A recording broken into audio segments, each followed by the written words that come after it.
ശ്രേഷ്ഠരായ വൈദികരെ, കർത്താവിനാൽ അനുഗ്രഹിക്കപ്പെട്ട വിശ്വാസികളുടെ സമൂഹമേ,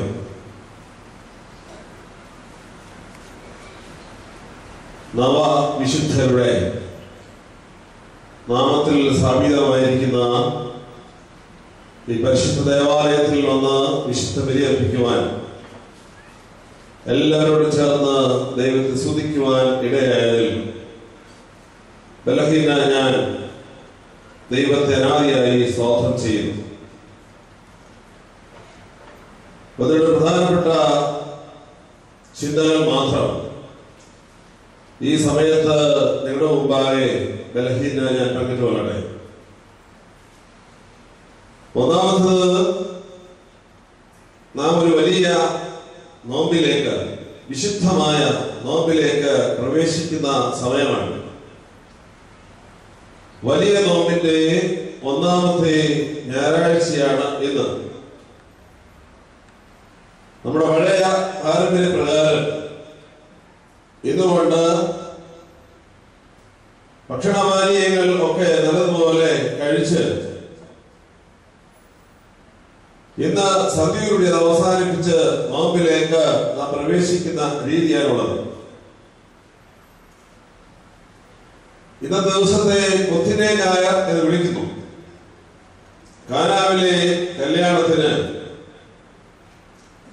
നമ്മുടെ കർത്താവ് വെള്ളത്തെ വീഞ്ഞാക്കിയ വലിയ അത്ഭുതത്തെയാണ് ഇന്ന് ഓർക്കുന്നത്. നമുക്ക് എല്ലാവർക്കും അറിയാവുന്നതുപോലെ ഇനിയുള്ള ഞായറാഴ്ചകളിലും യേശു തമ്പുരാൻ തന്റെ പരസ്യാവതാര ശുശ്രൂഷയിൽ നടത്തിയിട്ടുള്ള പല അത്ഭുതങ്ങളെയും ഓർക്കുന്നതായ ഞായറാഴ്ചകളാണ്. അത് ഓശാന പെരുന്നാൾ വരെയും ആ ക്രമീകരണത്തിലാണ് സഭ വേദവായനയെ നിശ്ചയിച്ചു വെച്ചിരിക്കുന്നത്. നോമ്പുകാലം അദൃശ്യ ശത്രുവിനോടുള്ളതായ പോരാട്ടത്തിന്റെ കാലവും നമ്മെ തന്നെ പുതുക്കി രൂപാന്തരപ്പെടുത്തുന്നതിന്റെ സമയവും ആകുന്നു എന്ന് ഈ വിശുദ്ധ വേദഭാഗങ്ങൾ പ്രത്യേകമായി നമ്മെ ഓർമ്മിക്കുന്നു. കർത്താവായ യേശു തമ്പുരാന്റെ എല്ലാ അത്ഭുതങ്ങളിലും നമുക്ക് കാണുവാൻ കഴിയുന്ന ഏറ്റവും പ്രധാനപ്പെട്ട ഒരു വാക്ക് രൂപാന്തരം എന്നതാണ്. ആയിരിക്കുന്ന അവസ്ഥയിൽ നിന്ന് മാറ്റമുണ്ടാകുന്ന രീതി, അത് ഇന്ന് ആരംഭിക്കുകയാണ്. സത്യക്രിസ്ത്യാനികൾ എന്ന നിലയ്ക്ക് കർത്താവായ യേശുക്രിസ്തുവിന്റെ തിരുശരീരമാകുന്ന സഭയിലെ അംഗങ്ങളും മക്കളും എന്ന നിലയ്ക്ക് നമ്മുടെയൊക്കെ ജീവിതത്തിൽ രൂപാന്തരം ഉണ്ടാകേണ്ടതിന്റെ ആവശ്യകത ഈ നോമ്പ് കാലത്ത് വെളിവാക്കപ്പെടുന്നു. ഇന്ന് കാനാവിലെ കല്യാണത്തിന് യേശു തമ്പുരാൻ വെള്ളത്തെ വീഞ്ഞാക്കിയ സംഭവത്തിൽ രണ്ട് പ്രധാനപ്പെട്ട ചിന്തകൾ മാത്രം, ധാരാളം ചിന്തകൾ അടങ്ങിയിട്ടുണ്ടെങ്കിലും രണ്ട് പ്രധാനപ്പെട്ട ചിന്തകൾ മാത്രം ഞാൻ നിങ്ങളുടെ മുമ്പാകെ വെക്കുകയാണ്. ഒന്ന്, സൃഷ്ടാവിന് മുമ്പാകെ നാണം കൊണ്ട് നിറം മാറി രൂപാന്തരം സംഭവിച്ച് കൊള്ളാവുന്ന അനുഭവത്തിലേക്ക് വരുന്നു എന്നുള്ളതാണ് ഒന്നാമത്തെ ചിന്ത. നിറവും മണവും ഗുണവും ഒന്നുമില്ലാത്തതായ വെള്ളം തന്റെ സൃഷ്ടാവായ യേശുക്രിസ്തുവിനെ കണ്ടു കഴിഞ്ഞപ്പോൾ നാണിച്ച് ചുവന്നു തൊടുത്തു, വീഞ്ഞായി മാറി എന്നാണ് പിതാക്കന്മാർ ഈ വിശുദ്ധ വേദവാക്യത്തെ വ്യാഖ്യാനം ചെയ്തുകൊണ്ട് എഴുതിയിരിക്കുന്നത്. സൃഷ്ടി നാണം കൊണ്ടു ആരുടെ മുമ്പാകെ? സൃഷ്ടാവിന് മുമ്പാകെ. തന്നെ സൃഷ്ടിച്ചതിന് മുമ്പാകെ നിൽക്കുമ്പോൾ നാണം കൊണ്ട് രൂപാന്തരം പ്രാപിക്കുന്ന സൃഷ്ടിയുടെ അവസ്ഥയാണ് ഇവിടെ കാണുവാനായി സാധ്യമാകുന്നത്. നാണം എന്ന വാക്ക് ഇന്ന് നമ്മുടെയൊക്കെ ഡിക്ഷണറിയിൽ നിന്ന് പോയിരിക്കുന്ന ഒരു കാലഘട്ടത്തിലാണ് നാം ജീവിക്കുന്നത്. ആർക്കും നാണമില്ല. നാണമെന്ത് എന്ന് അറിയാൻ മേലാത്തതായ ഒരു കാലഘട്ടത്തിൽ ജീവിക്കുന്നു. പഴയ പിതാക്കന്മാർ കുഞ്ഞുങ്ങൾ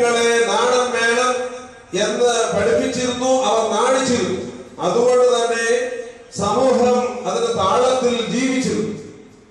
സമൂഹത്തിന്റെ താളയും സത്തയും സന്തുലിതാവസ്ഥയും കാത്തു സൂക്ഷിക്കുവാനായി നമ്മുടെയൊക്കെ പൂർവികർക്ക് സാധ്യമായതിന്റെ പ്രധാനപ്പെട്ട കാരണം അവർ ദൈവത്തെ ഭയവും മനുഷ്യരെ ശങ്കയും ഉണ്ടായിരുന്ന ആളുകളായിരുന്നു എന്നതാണ്.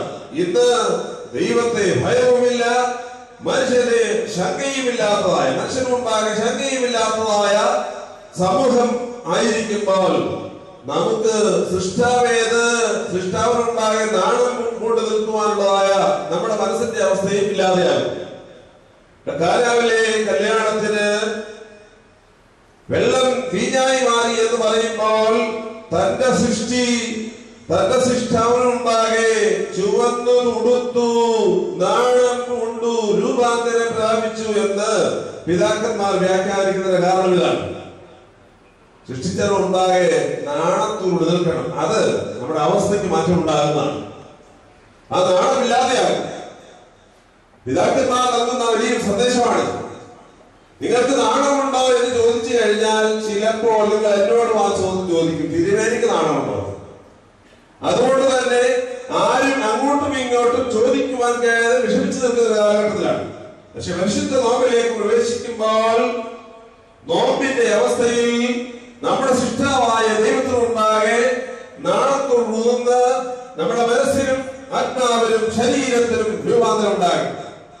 ഇവിടെ വിരുദ്ധവാഴി രുചിച്ചു നോക്കിയിട്ട് പറയുന്നുണ്ട്, എല്ലാ ഇടങ്ങളിലും ആദ്യം ലഹരി പിടിച്ചതും പിന്നീട് ലഹരി ഇല്ലാത്തതും, നേർത്തരം വീഞ്ഞ് ആദ്യവും രണ്ടാമത്തെ ഇടയിലുള്ളത് രണ്ടാമതും കൊടുക്കുന്ന രീതിയാണല്ലോ. പിന്നെ എന്തുകൊണ്ട് നീ ഇങ്ങനെ? പ്രിയമുള്ളവരെ, നമ്മുടെ അവസ്ഥയിൽ ഇതാണ് വേണ്ടത്. നമ്മുടെ ഇപ്പോഴത്തെ അവസ്ഥ താണ നിലവാരത്തിലുള്ളതാണെങ്കിൽ ആദിയെ മാറ്റി മറിച്ച് രൂപാന്തരം പ്രാപിക്കുന്ന വലിയ അനുഭവത്തിലേക്ക് വരുവാനുള്ള ഒരു വിളിയാണ് കാനാവിലെ കല്യാണത്തിന് വെള്ളത്തെ വീഞ്ഞാക്കുന്ന സംഭവത്തിലൂടെ ഉണ്ടാകുന്നത് എന്ന് നാം ഓർത്തുകൊള്ളണം. ഹോശേയ പ്രവാചകൻ 10-ാം അധ്യായത്തിൽ എഴുതിയിട്ടുണ്ട്, നിങ്ങളുടെ തരിശുനിലം ഉഴുതുമരിച്ച് യഹോവ വന്ന് നീതി വർഷിക്കേണ്ടതിന് വേണ്ടി ഒരുക്കുവീരെന്ന് എഴുതിയിട്ടുണ്ട്. നിങ്ങളുടെ തരിശുനിലം ഉഴുതുമരിക്കുവേ, യഹോവ വന്ന് നീതി വർഷിക്കട്ടെ. പ്രിയമുള്ളവരെ, ഈ പരിശുദ്ധ നോമ്പിന്റെ കാലയളവിൽ നമുക്ക് ദൈവസന്നിധിയിൽ നമ്മുടെ ഹൃദയമാകുന്ന തരിശുനിലത്തെ ഉഴുതുമരിച്ച് അനുതാപത്തിലൂടെ മനസാന്തരത്തിലൂടെ യഹോവയായ ദൈവം തമ്പുരാൻ നമ്മിൽ വന്ന് നീതി വർഷിക്കുവാനും നിറയ്ക്കുവാനും ഇടയാകട്ടെ എന്ന് ബലഹീനനായി ഞാൻ പ്രാർത്ഥിക്കുകയാണ്. ഈ വേദപുസ്തകത്തിൽ ഈ വേദഭാഗത്തെ രണ്ടാമത്തെ ഒരു പ്രധാനപ്പെട്ട ചിന്ത, മകനെ നല്ല പോലെ അറിയുന്നതായ ഒരമ്മയെ കൂടി ഇവിടെ കാണുവാനായി സാധ്യമാകും. മകനെ നല്ലതുപോലെ മനസ്സിലാക്കുന്ന അറിയുന്ന അമ്മയെ കാണുന്നു. ഈ ഭവനത്തിൽ അവരുടെ വീഞ്ഞ് നഷ്ടമായി തീർന്നുപോയി എന്ന് അമ്മ കർത്താവിനോട് പറഞ്ഞപ്പോൾ കർത്താവിന്റെ മറുപടി, സ്ത്രീയെ എനിക്കും നിനക്കും എന്ന് എന്റെ നാഴിക ഇതുവരെ വന്നിട്ടില്ല. കർത്താവായ യേശു പറഞ്ഞത് ഒരു രഹസ്യമാണ്. Yes, the time has not yet come. ഇതുവരെ വന്നിട്ടില്ല. രക്ഷാ പദ്ധതിയുടെ പൂർണ്ണതയിലേക്ക് വരുവാനുള്ളതായ സമയം ഇതുവരെയും ആയിട്ടില്ല. അതുകൊണ്ട് നീ ഇപ്പോൾ ഈ കാര്യത്തിൽ ഇടപെടേണ്ട എന്ന ഒരു സന്ദേശമാണ് കർത്താവ് അമ്മയ്ക്ക് നൽകിയത്. പക്ഷേ അമ്മയ്ക്ക് മകനെ നല്ലതുപോലെ അറിയാം. അവിടെ അമ്മ തർക്കിച്ചില്ല. പിന്നെയോ അമ്മ പരിചാരോട് പറഞ്ഞു, അവരെന്ത് നിങ്ങളോട് പറയുന്നുവോ അതുപോലെ നിങ്ങൾ ചെയ്തുകൊള്ളുക. തന്റെ മകൻ എന്താണ് നിങ്ങളോട് പറയുന്നത് എന്ന് കേട്ട് അതനുസരിച്ച് നിങ്ങൾ ചെയ്തുകൊള്ളുക. സംഭവത്തെ ഞാൻ വിശദീകരിക്കുന്ന കാര്യമില്ല, നിങ്ങൾക്കറിയാം. കർത്താവ് പറഞ്ഞു, പരിചാരം കേട്ടു, അനുസരിച്ചു, അതുപോലെ ചെയ്തു. അതുകൊണ്ട് ആ കുടുംബത്തിന്റെ നാണക്കേട് മാറി, സമൂഹം മുഴുവനും സന്തോഷിച്ചു. പ്രിയമുള്ളവരെ, അമ്മമാർ മക്കളെ തിരിച്ചറിയണം. നാം ആയിരിക്കുന്ന കാലഘട്ടത്തിന്റെ ഒരു പ്രധാനപ്പെട്ട വിഷയമാണ്. മാതാപിതാക്കൾ മക്കളെ തിരിച്ചറിയുന്നില്ല. തിരിച്ചറിയാനുള്ള വിവേകം മാതാപിതാക്കൾക്ക് നഷ്ടമാകുന്നു. അതുകൊണ്ട് തന്നെ സമൂഹത്തിന്റെ താളം അപ്സൈഡ് ഡൗൺ ആകുന്നു, തിരിഞ്ഞു പറഞ്ഞു പോകുന്നു. കാനാവിലെ കല്യാണത്തിന് വെള്ളത്തെ വീഞ്ഞാക്കിയപ്പോൾ ഒരു നല്ല അമ്മയെയും ആ അമ്മയോട് ചേർന്ന് നിൽക്കുന്ന മകനെയും നാം കാണുമ്പോൾ നമ്മുടെ സമൂഹത്തിന്റെ ഇന്നത്തെ അവസ്ഥയെ വളരെ ഭംഗിയായി വിശകലനം ചെയ്യുവാനും നമ്മുടെ കുടുംബങ്ങളിലെ പ്രാർത്ഥനാ രീതി, നോമ്പും ഉപവാസവും ഒക്കെ ചുറ്റിയൂടി നടത്തുവാനും അതനുസരിച്ച് മക്കൾ അമ്മയപ്പന്മാരെയും അമ്മയപ്പന്മാർ മക്കളെയും വിവേകത്തോട് തിരിച്ചറിയുവാനും ഇടയാക്കുന്നതായ ഒരു സാഹചര്യം ഉണ്ടാകണം എന്ന് മാത്രം ബലഹീന ഞാൻ ഓർപ്പിച്ചോട്ടെ. പ്രിയമുള്ളവരെ, രണ്ടാമത് ഒരു കാര്യം പറയണമെന്ന് ബലഹീന ഞാൻ വിചാരിക്കുന്നത്, ഈ വരുന്ന ആഴ്ചയിൽ നമ്മുടെ സഭയുടെ രണ്ടാമത്തെ പ്രഖ്യാപിത പരിശുദ്ധനായ വട്ടശ്ശേരിൽ മാർ ദീപനാസ്യൂസ് തിരുമനസിന്റെ ഓർമ്മ പെരുന്നാൾ ദിവസങ്ങളാണ്. ഫെബ്രുവരി മാസം 23-ാം തീയതിയാണ് അദ്ദേഹത്തെ നാം ഓർക്കുന്നതെങ്കിലും നോമ്പുകാലമായതിനാൽ അതിന് തൊട്ടടുത്ത് വരുന്നതായ ശനിയാഴ്ച വരെ നീണ്ടു നിൽക്കുന്ന ഒരു ക്രമമാണ് നമുക്കുള്ളത്. വട്ടശ്ശേരിൽ തിരുമേനിയുടെ പെരുന്നാൾ സഭാമക്കൾ ആഘോഷിക്കുന്നത് വളരെ അഭിമാനത്തോടും തികഞ്ഞ ആത്മീയ അനുഭവത്തോടു കൂടി ആയിരിക്കണം എന്നുള്ളതാണ് എനിക്ക് ഈ സമയത്ത് നിങ്ങളോട് ഓർപ്പിക്കാനുള്ളത്. അത് മറ്റൊന്നുകൊണ്ടല്ല, ഈ വർഷം നമ്മുടെ കർത്താവായ യേശു തമ്പുരാന്റെ അരുമശിഷ്യനായ പരിശുദ്ധനായ മാർത്തോമാ ശ്ലീഹ ഭാരതത്തിൽ വന്ന് സഭ സ്ഥാപിച്ചിട്ട് 1960 സംവത്സരം പൂർത്തിയാകും. ലോകത്തിൽ ക്രൈസ്തവ സഭകളിൽ ഒന്നാമത് സ്ഥാപിതമായി എന്ന് പറയാവുന്നതായ ഒരു സഭയാണ് മലങ്കര സഭ. ഭാരതത്തിൽ സഭ സ്ഥാപിച്ചതിന് ശേഷമാണ്, അല്ലെങ്കിൽ ആ കാലഘട്ടത്തിൽ അപ്പുറമായിട്ടാണ് പല സ്ഥലങ്ങളിലും സഭ സ്ഥാപിച്ചതായി ചരിത്രകാരന്മാർ രേഖപ്പെടുത്തിയിരിക്കുന്നത്. ഏറ്റവും പുരാതനമായ ഭാരത സഭയിലെ അംഗങ്ങളാകുന്നു നാം എന്ന ഉത്തമ ബോധ്യമാണ് അങ്ങനെ പറയുവാൻ തുടങ്ങിയിട്ട് 1960 സംവത്സരം പൂർത്തിയായിരിക്കും. അങ്ങനെ ഒരു സഭയിൽ സ്വയശീർഷകത്വവും പരിപൂർണ സ്വാതന്ത്ര്യവും താനിമയും ഒക്കെ ഉറപ്പിച്ചത് 1912 ആയിരുന്നു എന്ന് നമുക്കറിയാം. പരിശുദ്ധനായ വട്ടശ്ശേരിൽ മാർ ദീപനാസ്യൂസ് പിതാവിന്റെയും അദ്ദേഹത്തോട് ചേർന്ന സഭാപിതാക്കന്മാരുടെയും മഹത് വ്യക്തികളുടെയും പരിശ്രമ ഫലമായി പരിശുദ്ധനായ അന്ത്യോക്യ പാത്രിയർക്കീസ് പാത്രിയർക്കീസ് പിതാവ് ഈ പരിശുദ്ധ സഭയിൽ കാതോലിക്കയെ സ്ഥാപിച്ചുകൊണ്ട് ഇതിന് പൂർണ്ണ സ്വാതന്ത്ര്യവും സ്വയശീർഷകത്വവും പ്രദാനം ചെയ്തതായി നാം പഠിച്ചിരിക്കുന്നു. അതനുസരിച്ച് നാം ജീവിക്കുന്നു. മലങ്കര സഭയെ സംബന്ധിച്ചിടത്തോളം ഇത് പരമപ്രധാനമായ ഒന്നാണ്.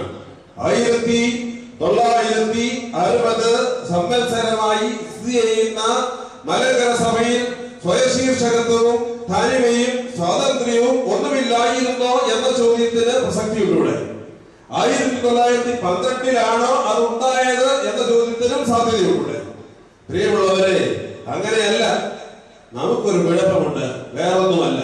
സായിപ്പിനെ കാണുമ്പോൾ കവാത്ത് മറക്കുക എന്ന് പറയുന്ന ഒരു വിളപ്പം മലയാളിക്ക് ഉണ്ട്. അത് സാധാരണ അമ്മമാരും അപ്പന്മാരും ഒക്കെ നമുക്ക് പറഞ്ഞു തന്നിരിക്കുന്ന ഒരു പ്രോവർബാണ്. അത് നമ്മുടെ സഭയുടെ ചരിത്രത്തിലും സംഭവിച്ചതുകൊണ്ട് ചരിത്രത്തിന്റെ വളർച്ചയിൽ പലപ്പോഴും പലർക്കും ഇടയ്ക്കിടയ്ക്ക് അടിമപ്പെടേണ്ടി വന്നു എന്നത് ഒരു യാഥാർത്ഥ്യമാണ്. 1653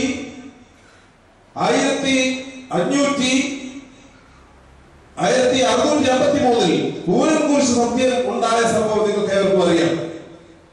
ആ കാലഘട്ടത്തിന് തൊട്ടു മുമ്പ് വരെ സഭ സ്വയശീർഷകത്വത്തിൽ, സമാധാനത്തിൽ, പരിപൂർണ സ്വാതന്ത്ര്യത്തിൽ ഒരുമിച്ച് വന്നുവെങ്കിൽ ആ സഭയെ വിദേശികൾ വന്ന് വെട്ടിക്കുറിച്ചു. സംഭവത്തെ ദീർഘിപ്പിക്കുവാനാണ് ഞാൻ ആഗ്രഹിക്കുന്നത്. അതിനുള്ള സമയമല്ല ഇത്.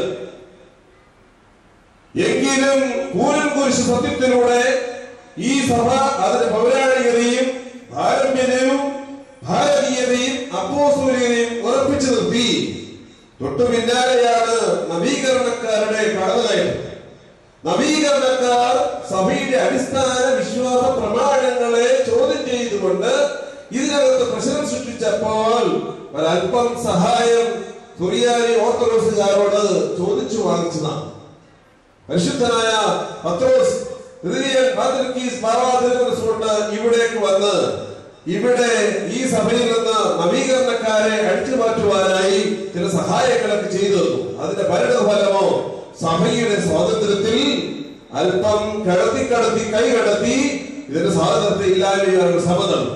അതിനുള്ളൊരു മാറ്റമാണ് 1912 ഉണ്ടായത്. അതല്ലാതെ ഈ സഭ ആദ്യകാലം മുതൽ ആരുടെയെങ്കിലും അടിമയായിരുന്നു എന്ന് പറയുക നമുക്ക് നിർത്തിയില്ല. അങ്ങനെ ആയിരുന്നില്ല.